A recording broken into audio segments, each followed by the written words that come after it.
صلاح الدین یہ نام سنتے ہی ذہن میں کیا آتا ہے؟ ظاہر ہے بہادری، شجاعت، ایک عظیم ہیرو، لیکن کیا ہو اگر اس چمکتی ہوئی تاریخ پر ایک گہرا داغ بھی ہو، ایک الزام، اور وہ بھی ثقافتی تباہی کا؟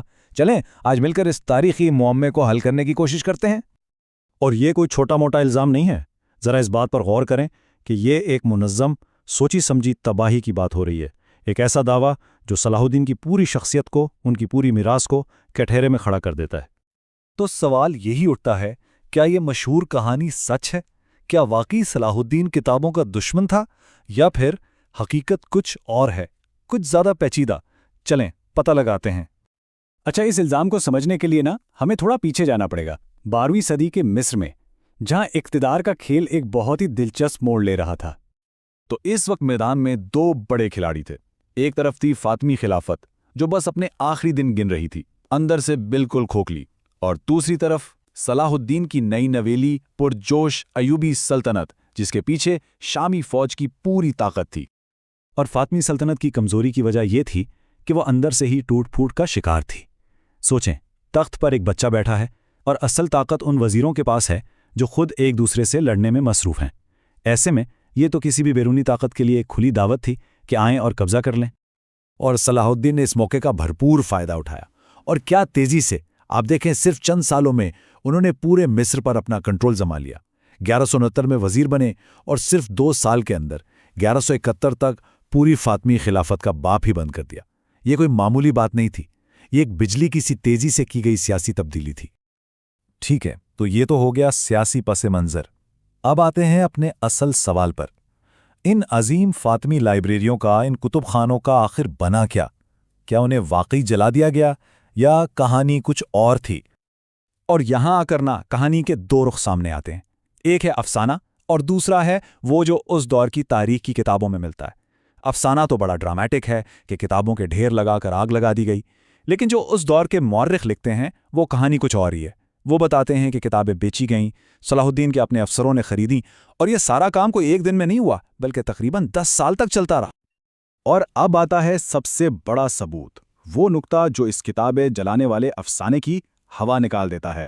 ذرا خود سوچئے، اگر ساری کتابیں جلا دی جاتی تو پھر بعد میں آنے والے مورخین انہیں گمشدہ کتابوں سے صفحے کے صفحے کیسے نقل کر رہے تھے؟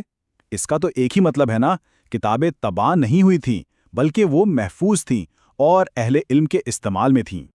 اچھا، یہ کتابوں کی بات تو اپنی جگہ، لیکن ایک اور واقعہ ہے صلاح الدین کے دور کا جو ہمیں سمجھنے میں مدد دیتا ہے کہ تاریخ کا بیانیہ کیسے بنایا جاتا ہے۔ چلتے ہیں سال 1174 میں، جہاں قاہرہ میں ایک سازش کی کہانی سامنے آتی ہے۔ تو سرکاری ورژن یہ تھا کہ فاطمی اشرافیہ نے صلیبیوں اور حشاشین کے ساتھ مل کر صلاح الدین کو قتل کرنے کا ایک خطرناک منصوبہ بنایا تھا۔ سننے میں تو یہ ایک بہت بڑی، بہت سنگین سازش لگتی ہے جو صلاح الدین کی حکومت کو جڑ سے اکھاڑ سکتی تھی۔ لیکن آج کے مورخ جب اس کہانی کو دیکھتے ہیں تو انہیں اس میں کئی جھول نظر آتے ہیں۔